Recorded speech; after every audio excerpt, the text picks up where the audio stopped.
नमस्कार, आप देख रहे हैं राज्यसभा टीवी। आपके साथ मैं हूं अंकिता। खबरों की शुरुआत करेंगे, लेकिन सबसे पहले एक नजर इस वक्त की सुर्खियों पर। निर्भया के गुनहगारों को तिहाड़ जेल में आज सुबह दी गई फांसी। प्रधानमंत्री नरेंद्र मोदी ने ट्वीट कर बताया न्याय की जीत। कहा, महिलाओं की गरिमा और सुरक्षा सुनिश्चित कराना बेहद जरूरी। निर्भया के परिजनों ने सरकार और न्यायालय को कहा धन्यवाद। कोरोना वायरस से निपटने के लिए प्रधानमंत्री नरेंद्र मोदी ने जनता से मांगा सहयोग। रविवार सुबह 7 बजे से रात 9 बजे तक जनता कर्फ्यू का आह्वान। जरूरी सामान का संग्रह करने की होड़ से बचने की सलाह। आर्थिक कार्यबल बनाने का किया ऐलान। निजी नियोक्ताओं से कर्मचारियों का वेतन नहीं काटने की भी अपील।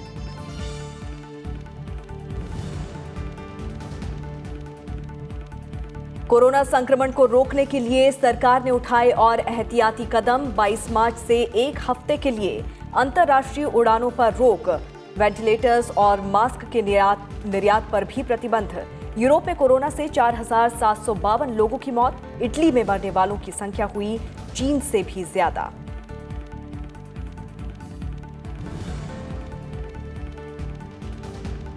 संसद के दोनों सदनों में उठा कोरोना वायरस का मुद्दा। लोकसभा में प्रश्नकाल के दौरान केंद्रीय स्वास्थ्य मंत्री डॉक्टर हर्षवर्धन ने कहा, सामुदायिक स्तर पर देश में कोरोना का संक्रमण नहीं, वैज्ञानिक सलाह पर हो रहे हैं सभी तरह की जांच। राज्यसभा में उठा फिलीपींस में फंसे भारतीय छात्रों को जल्द स्वदेश लाने का मुद्दा।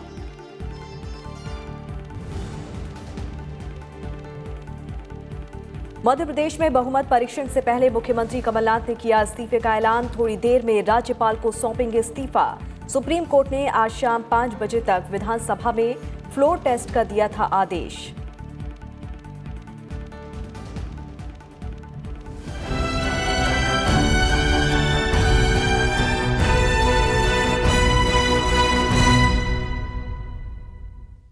आखिरकार 7 साल बाद निर्भया को न्याय मिल गया। आज सुबह 5:30 बजे के तय वक्त पर दिल्ली के तिहाड़ जेल में निर्भया मामले के चारों दोषियों को फांसी हो गई।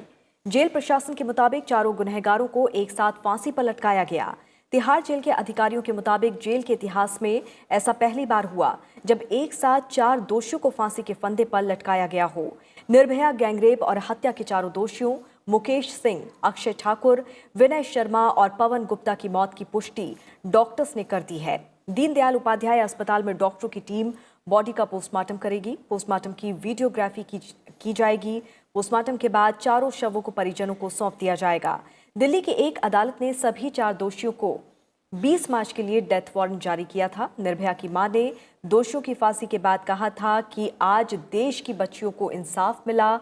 उन्होंने कहा कि निर्भया केस में देरी की तकनीक अपनाई गई, लेकिन शीर्ष अदालत ने सबको खारिज कर दिया। उन्होंने कहा, हमें देर से ही सही, लेकिन न्याय मिला।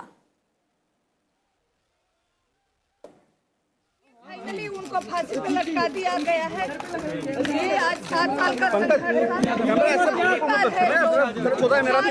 मुझीबों को फांसी पर लटकाया गया है। ये पहली बार है कि एक बच्ची के पहली बार उसको इंसाफ मिला। आज का दिन 20 मार्च है। आज का दिन हमारी बच्चियों के नाम, हमारी महिलाओं के नाम, क्योंकि आज का दिन निर्भया को इंसाफ मिला, पूरे देश के बच्चियों को इंसाफ मिला। मैं सभी लोगों को बहुत बहुत धन्यवाद देती हूँ। खासकर देर से ही सही इंसाफ मिला। मैं अपने जुडिशरी को, अपने न्याय व्यवस्था को, अपने राष्ट्रपति महामहिम को, अपने सरकारों को बहुत बहुत धन्यवाद देती हूँ कि जिस तरह से निर्भया के केस में डिले टैक्टिक्स अपनाई गई, एक एक करके पटिशन डाली गई, लेकिन जिस तरह से पटिशन डाली गई उसी तरह से हमारी अदालतों ने सक्रिय होकर एक एक पटिशन को खारिज किया। प्रधानमंत्री नरेंद्र मोदी ने निर्भया के चारों दोषियों को फांसी दिए जाने पर ट्वीट किया है। प्रधानमंत्री नरेंद्र मोदी ने ट्वीट किया कि न्याय की जीत हुई है। प्रधानमंत्री ने कहा कि महिलाओं की गरिमा और सुरक्षा सुनिश्चित करने के लिए इसका अत्यधिक महत्व है। हमारी नारी शक्ति ने हर क्षेत्र में उत्कृष्ट प्रदर्शन किया है। हमें मिलकर एक ऐसे राष्ट्र का निर्माण करना है जहां महिला सशक्तिकरण पर ध्यान दिया जाए, जहां समानता और अवसर पर जोर हो। केंद्रीय कानून मंत्री रविशंकर प्रसाद और महिला और बाल विकास मंत्री ने इसे न्याय की जीत बताया है। राष्ट्रीय महिला आयोग की अध्यक्ष रेखा शर्मा ने इस बर्बर मामले के चारों दोषियों की फांसी दूसरों को ऐसा अपराध करने से रोकने का काम करेगी। एक दुखित और पीड़ित बिटिया निर्भया को सही न्याय मिला है। अच्छा होता इसमें 7 साल की देरी नहीं लगती। तो मैं एक देश से एक ही अपील करूंगा और न्यायपालिका से भी कि जब हम लोगों ने पूरे फास्ट ट्रैक कोर्ट सिस्टम को लगाया है तो बलात्कार संबंधी और महिलाओं के अपराध संबंधी सारे मामलों की जांच फास्ट ट्रैक की जाए और उसके ट्रायल को भी फास्ट ट्रैक किया जाए जो कानून का प्रावधान है। मैंने वर्षों से एक माँ का संघर्ष देखा है अपनी बेटी के लिए, न्याय के लिए। आज सुबह वो आशा के लिए नई आशा लेकर आई कि भले ही इंसाफ होने में देर लगी लेकिन अंतोगत्वा इंसाफ हुआ। ये संदेश है देश में हर उस व्यक्ति के लिए जो दुस्साहस करता है महिला के खिलाफ। बहुत बड़ा इंतज़ार था, 8 साल का। ज़्यादातर उसके पेरेंट्स के लिए ये बहुत दर्दनाक था ये इंतज़ार। पूरा भारतवर्ष इस आशा में कि निर्भया को आज शांति मिली होगी, आज उसको finally she must be at peace, वो सोचकर जो ये जस्टिस मिला है उसके लिए मैं कहना चाहूँगी कि फाइनली ये हम सब के लिए जस्टिस है। मैं यही कहना चाहूँगी देर आए दुरुस्त आए, निर्भया को न्याय मिला और इसने एक महिलाओं के लिए सिंबल कर दिया, साबित कि आपको डरने की जरूरत नहीं है, आपको न्याय कहीं ना कहीं मिलेगा जरूर। सूरज की रूह चांद का चेहरा है बेटियां, खुशबू है तितलियां है कलेजा है बेटियां, और फुर्सत मिले तो इनको जरा पढ़ भी लीजिए, गीता है कुरान वो बाइबिल है बेटियां। बेटियां गीता कुरान और बाइबिल होती है, उनकी असमत के साथ मत खेलो। यही है कि निर्भया को इंसाफ मिला है, मेरे ख्याल से देश की सारी बच्चियों को इंसाफ मिला है। बहुत ही खुशी हो रही है और सबसे पहले तो heads off to aunty ji और heads off to the people of the society जो इतने टाइम से इस मुहिम को अंजाम दे रहे हैं और आज हम सच में बहुत खुश हैं। जो फैसले से ये फैसला एक नजीर बनेगा, पूरे विश्व में नजीर बनेगा और उम्मीद है कि हौसलियों के जो अपराधी हैं उनके हौसले पस्त होंगे और ऐसे अपराध करने से पहले शायद अब कोई भी 100 बार सोचेगा। तो बहुत बढ़िया हुआ है ये। और बुलेटिन में अब रुख करेंगे कोरोना वायरस से जुड़ी खबरों का।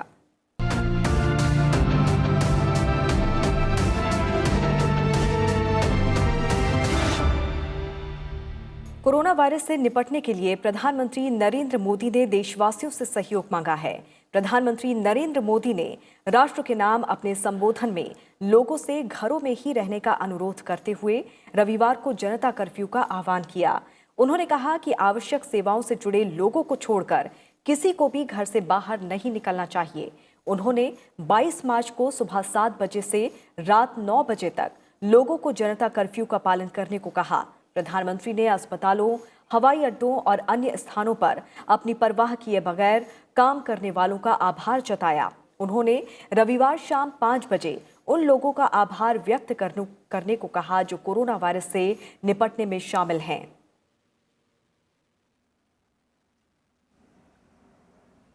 जनता कर्फ्यू यानी जनता के लिए, जनता द्वारा खुद पर लगाया गया कर्फ्यू 22 मार्च रविवार को सुबह 7 बजे से रात 9 बजे तक सभी देशवासियों को जनता कर्फ्यू का पालन करना है। इस जनता कर्फ्यू के दरमियान कोई भी नागरिक घरों से बाहर न निकले, न सड़क पे जाए, न मोहल्ले में या सोसाइटी में इकट्ठे हो, अपने घरों में ही रहे।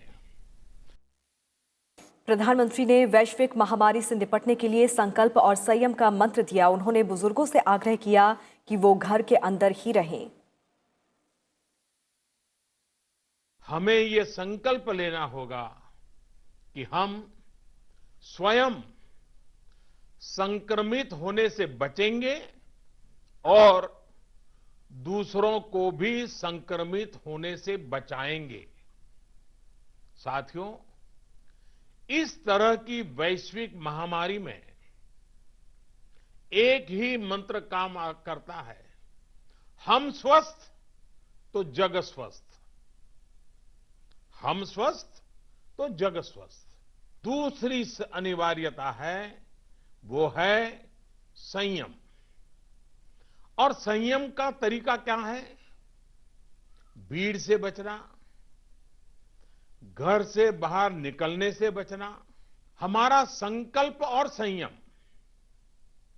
इस वैश्विक महामारी के प्रभाव को कम करने में बहुत बड़ी भूमिका निभाने वाला है कि हमारे परिवार में जो भी सीनियर सिटीजन्स हो, 60-65 वर्ष की आयु के ऊपर के व्यक्ति हो, वो आने वाले कुछ सप्ताह तक घर से बाहर न निकलें। प्रधानमंत्री ने इस महामारी के कारण आर्थिक चुनौतियों से निपटने के लिए वित्त मंत्रालय के तहत कोविड-19 आर्थिक कार्यबल बनाने की घोषणा भी की। कोरोना महामारी से उत्पन्न हो रही आर्थिक चुनौतियों को ध्यान में रखते हुए सरकार ने, भारत सरकार के वित्त मंत्री के नेतृत्व में, फाइनेंस मिनिस्टर के नेतृत्व में सरकार ने एक कोविड-19 इकोनॉमिक रिस्पांस टास्क फोर्स, इसके गठन का फैसला लिया है। ये टास्क फोर्स सारे स्टेक होल्डर से नियमित संपर्क में रहते हुए, फीडबैक लेते हुए, हर परिस्थिति का आकलन करते हुए निकट भविष्य में फैसले लेगी। ये टास्क फोर्स ये भी सुनिश्चित करेगी कि आर्थिक मुश्किलों को कम करने के लिए जितने भी कदम उठाए जाएं, उन पर प्रभावी रूप से अमल हो। प्रधानमंत्री ने लोगों को जरूरी सामान का संग्रह करने की होड़ से बचने की सलाह दी। साथ ही निजी नियोक्ताओं से कर्मचारियों का वेतन नहीं काटने की भी अपील की।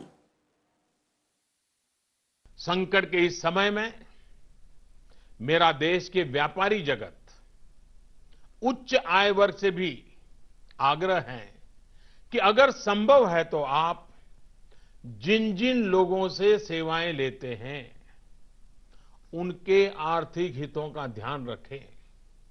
हो सकता है आने वाले कुछ दिनों में ये लोग दफ्तर ना आ पाएं, आपके घर ना आ पाएं। ऐसे में उनका वेतन न काटें, पूरी मानवीयता के साथ, संवेदनशीलता के साथ फैसला ले। हमेशा याद रखिएगा, उन्हें भी अपना परिवार चलाना है, अपने परिवार को बीमारी से बचाना है। इस बीच देश भर में कोरोना वायरस से मरने वालों की संख्या 5 हो गई है। वहीं अब तक संक्रमित 195 मामलों में से 20 लोग ठीक हो चुके हैं। कोरोना से संक्रमित लोगों में 25 विदेशी नागरिक भी हैं। प्रधानमंत्री नरेंद्र मोदी आज विभिन्न राज्यों के मुख्यमंत्रियों के साथ वीडियो कॉन्फ्रेंस कर कोरोना वायरस से निपटने के उपायों पर चर्चा कर सकते हैं। प्रधानमंत्री कोरोना वायरस से निपटने के लिए लोगों और स्थानीय अधिकारियों से सहयोग की अपील कर रहे हैं। विदेश मंत्रालय ने प्रेस कॉन्फ्रेंस कर कहा कि भारत सार्क देशों के साथ प्रधानमंत्री नरेंद्र मोदी के दिए गए प्रस्तावों पर तेजी से काम कर रहा है। इमरजेंसी फंड जारी हो चुका है। कई सार्क देशों ने मास्क, दस्ताने आदि की मांग की है। $10 मिलियन से ज्यादा का सहयोग भारत कर चुका है। वहीं विदेश मंत्रालय ने बताया कि मंत्रालय कोरोना के लिए कंट्रोल रूम की क्षमता को बढ़ा रहा है। यहां हर दिन 400 ईमेल और 1000 से ज्यादा कॉल आ रहे हैं। विदेश मंत्रालय ने कहा कि ईरान से 590 लोगों का रेस्क्यू किया गया है। वहां स्थिति काफी गंभीर है और उन्हें लाने की कोशिश की जा रही है। कोरोना वायरस के फैलाव को रोकने पर विचार विमर्श के लिए मंत्रियों के एक उच्च स्तरीय समूह की बैठक हुई। बैठक में 22 मार्च से 29 मार्च तक सभी अंतर्राष्ट्रीय वाणिज्यिक यात्री उड़ानों पर प्रतिबंध लगाने का फैसला लिया गया है। बैठक में कोविड-19 की रोकथाम और प्रबंधन के लिए वर्तमान स्थिति और कार्रवाई की समीक्षा की गई।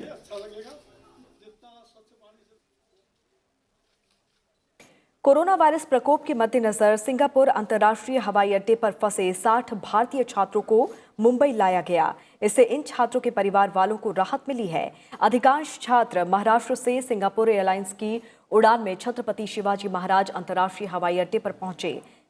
छात्र फिलीपींस में मेडिकल कोर्स कर रहे हैं।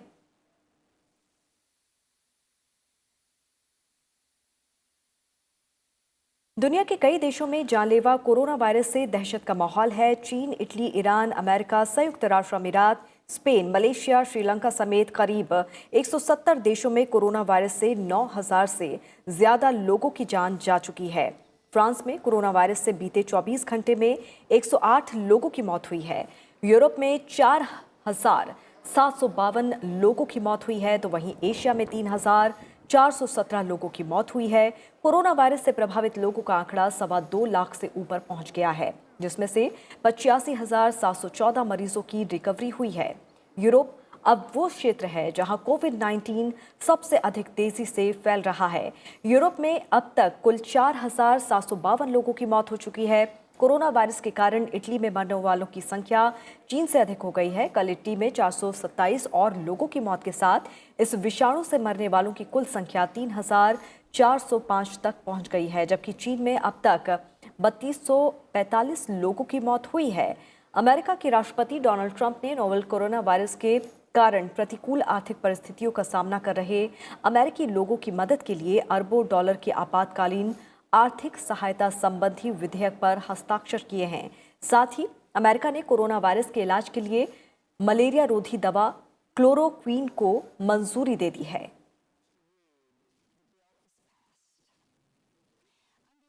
राज्यसभा में शून्यकाल के दौरान एक बार फिर से कोरोना वायरस से जुड़ा मुद्दा उठा। सीपीआईएम की सांसद झरना दास वैद्य ने कोरोना वायरस के खतरे को देखते हुए पीडीएस के लिए बायोमेट्रिक को फिलहाल हटाने की मांग की है, तो वहीं बीजेपी के सतीश चंद्र दुबे ने मनीला से 540 से ज्यादा फंसे छात्रों को वहां से निकालने की मांग की है। That the virus spreads partly through human contact with infected surfaces. Sir, in principle, the danger can be largely averted by careful whipping of the EPOS surface after each authentication. However, PDS dealers can hardly be counted on the take such precautions on behalf of their customers. In these circumstances, it seems best to suspend biometric authentication itself. The Kerala government of Kerala has already suspended biometric authentication in the PDS. Sir, I urge kindly give urgent consideration. देश के विभिन्न प्रदेशों के लगभग 540 से भी ज़्यादा छात्र जो भी परपेचुअल विश्वविद्यालय मनीला सहित फिलीपींस के अन्य विश्वविद्यालय में पढ़ाई करते हैं, वहाँ फंसे हुए हैं और कोरोना वायरस के कारण उन लोगों को यहाँ निकालने और भारत आने में बहुत परेशानी हो रही है। जैसे कि आपको ज्ञात है कि फिलीपींस के सारी उड़ानें रद्द कर दी गई है, जिसके कारण सभी छात्र वहाँ अपने देश वापस नहीं आ पा रहे हैं। अतः महोदय, आपके माध्यम से माननीय विदेश मंत्री जी से अनुरोध है कि जल्द से जल्द कोई व्यवस्था कर फिलीपींस में जो भी हमारे भारतीय छात्र हैं उनको वहां से भारत लाने की उचित कार्रवाई करने की कृपा की जाए। राज्यसभा के उपसभापति हरिवंश ने कहा कि प्रधानमंत्री ने रविवार को जनता कर्फ्यू का ऐलान किया है और राज्यसभा उनके साथ है। आज दुनिया कोरोना वायरस के संकट से जूझ रही है। भारत ने सभी संभव उपाय किया है। कल देश के प्रधानमंत्री जी ने जनता के साथ संवाद किया।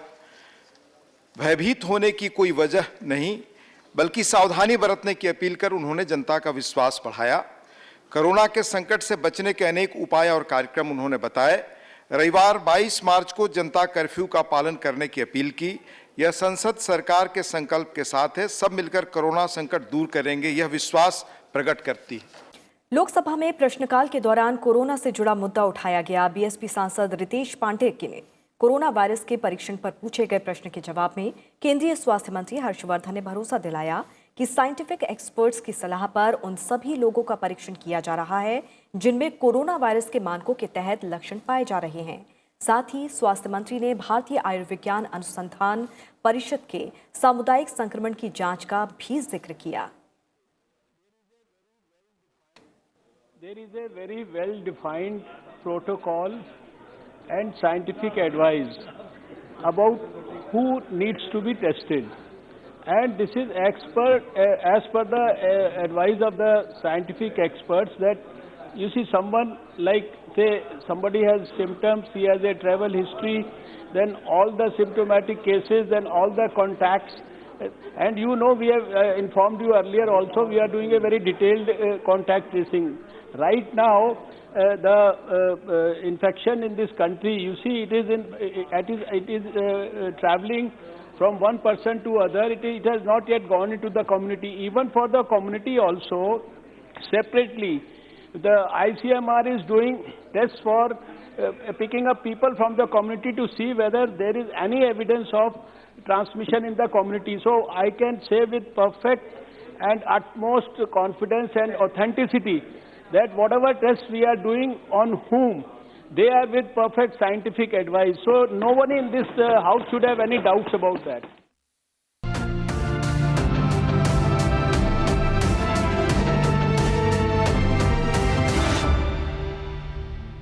सोमवार को 2 बजे से संसद की कार्यवाही शुरू होगी। राज्यसभा के सभापति एम वेंकैया नायडू ने कहा कि सांसदों ने हवाई उड़ानों में देरी की वजह से संसद की कार्यवाही देर से शुरू करने की मांग की थी, जिसे स्वीकार कर लिया गया है।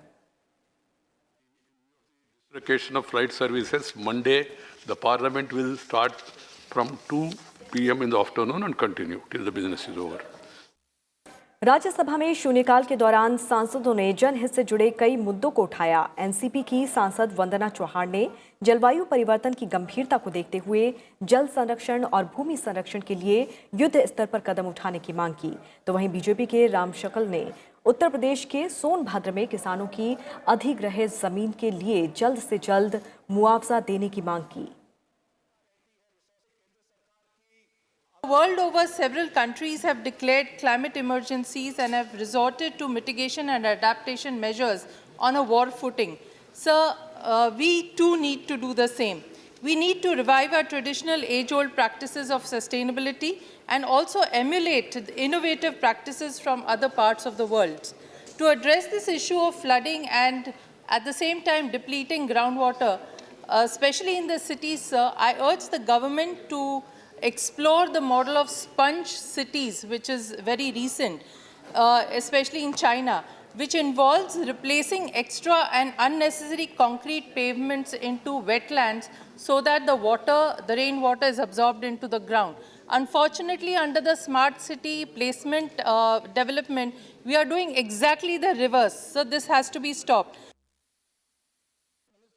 में एनसीएल द्वारा डिनोटिफिकेशन के लिए प्रस्ताव दिया गया था। डिनोटिफिकेशन न करके सारी जमीन एनसीएल के नाम से कर दी गई और किसान दर दर भटक रहा है। मैं आपके माध्यम से भारत सरकार तथा कोयला मंत्रालय से मांग करता हूं कि किसानों को अधिग्रहित जमीन का उचित मुआवजा दिया जाए, साथ ही साथ प्रभावित किसानों के परिवारों को नौकरी दिया जाए और प्लाट दिया जाए। और संसद परिषद से हमारे संवाददाता अखिलेश सुमन इस वक्त हमारे साथ जुड़े हैं। सीधे रुख करते हैं। अखिलेश, लोकसभा की हम यहाँ पर बात करें तो प्रश्नकाल के दौरान कोरोना से जुड़ा मुद्दा यहाँ पर उठाया, कोरोना को लेकर चिंता यहाँ पर जताई गई। इसके अलावा राज्यसभा में शून्यकाल के दौरान सांसदों ने जनहित से जुड़े कई मुद्दों को उठाया। क्या कुछ खास अहम रहा? देखिए, सबसे अहम बात ये रही राज्यसभा में कि राज्यसभा में कोरोना वायरस के मामले में प्रधानमंत्री नरेंद्र मोदी का कल जो बयान आया था, कल उन्होंने रात में 8 बजे तकरीबन आधे घंटे का बयान दिया था और उस आधे घंटे के बयान में उन्होंने देश की जनता से आह्वान किया था कि कोरोना वायरस से लड़ने में सरकार के साथ आएँ। और राज्यसभा में ये प्रस्ताव पढ़ा गया। उपसभापति हरिवंश ने ये प्रस्ताव पढ़ा कि पूरा सदन प्रधानमंत्री के इस आह्वान के साथ है और पूरे सदन ने, सभी पार्टियों के लोगों ने इस प्रस्ताव का समर्थन किया। हालांकि कुछ सवाल भी उठाए गए और लेकिन उन सवालों के जवाब सुबह भी सभापति वेंकैया नायडू ने दिया था। और वो सवाल खास तौर पे ये उठाया गया था कि जब 60 से अधिक उम्र के लोगों को घरों में रहने की सलाह दी गई है तो संसद में यह बात क्यों नहीं लागू होती है। लेकिन इसका जवाब पीयूष गोयल जो केंद्रीय मंत्री हैं, रेल मंत्री, उन्होंने जवाब दिया कि चूंकि एक आवश्यक कार्य है और आवश्यक कार्य को इस नोटिफिकेशन से बाहर रखा जाता है और बजट का जो कार्यक्रम है बहुत ही आवश्यक काम है, क्योंकि इसी पे पूरे देश का आर्थिक भविष्य 1 साल का निर्भर करता है, इसलिए संसद चलाया जा रहा है। और उसके अलावा संसद के चलने से पूरे देश में भी एक संदेश जाता है कि पूरा देश का जो नेतृत्व है, जो पूरी देश की लेजिस्लेटिव बॉडी है, वो लगातार इस मामले पे बैठी हुई है, इस मामले का पूरा मुआयना कर रही है और जनता में पैनिक ना फैले, इसलिए पूरी बिल्कुल इस बात का भी ध्यान यहाँ पर दिया जा रहा है। बहुत बहुत शुक्रिया अखिलेश इस तमाम बातचीत के लिए। आगे बढ़ते हैं। मध्य प्रदेश के मुख्यमंत्री कमलनाथ ने अपने पद से इस्तीफा दे दिया है। फ्लोर टेस्ट से पहले ही उन्होंने राज्यपाल लालजी टंडन से मुलाकात कर अपना इस्तीफा सौंप दिया। आज शाम को मध्य प्रदेश में फ्लोर टेस्ट होना था। 16 विधायकों के इस्तीफे स्वीकार होने के बाद कमलनाथ सरकार अल्पमत में आ गई थी। इस्तीफा देने से पहले कमलनाथ अपने 15 महीने की सरकार का रिपोर्ट कार्ड भी उन्होंने पेश किया।